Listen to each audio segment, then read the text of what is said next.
ত্রয়োদশ জাতীয় সংসদ নির্বাচনে সাধারণ আসনে জয়লাভের ভিত্তিতে ৩৫টি সংরক্ষিত নারী আসন পেতে যাচ্ছে বাংলাদেশ জাতীয়তাবাদী দল বিএনপি। সংবিধান অনুযায়ী জাতীয় সংসদে মোট ৫০টি সংরক্ষিত আসন রয়েছে এবং সাধারণ আসনে যে দল যতটি আসনে জয়ী হয় সেই অনুপাতে এসব আসন বণ্টন করা হয়। এবারের নির্বাচনে বিএনপি এককভাবে ২০৯টি আসনে জয় পাওয়ার পর দলটির প্রাপ্যতা দাঁড়িয়েছে ৩৫টি সংরক্ষিত নারী আসন। নির্বাচন কমিশনের তফসিল অনুযায়ী দ্রুতই দলীয় মনোনয়নপত্র বিতরণ শুরু হবে।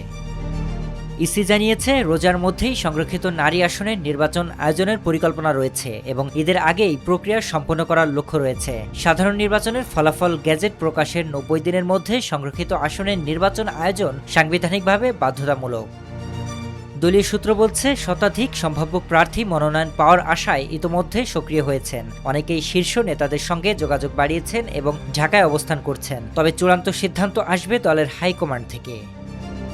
সংরক্ষিত নারী আসন ঘিরে বিএনপির জ্যেষ্ঠ ও কেন্দ্রীয় একাধিক নেত্রীর নাম আলোচনায় রয়েছে। তাদের মধ্যে রয়েছেন মহিলা দলের সভাপতি আফরোজা আব্বাস, সাধারণ সম্পাদক সুলতানা আহমেদ, কেন্দ্রীয় নেত্রী শিরিন সুলতানা, সাবেক এমপি শাম্মী আখতার ও নীলোফার চৌধুরী মনি। আলোচনায় রয়েছেন সাংস্কৃতিক অঙ্গনের কণ্ঠশিল্পী বেবি নাজনীন ও কনক চাপাও।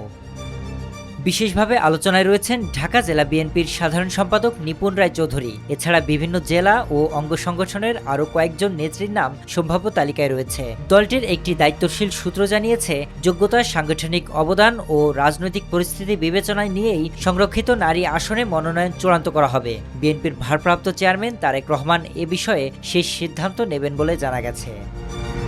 শরীফ রাহাত, দেশকাল নিউজ।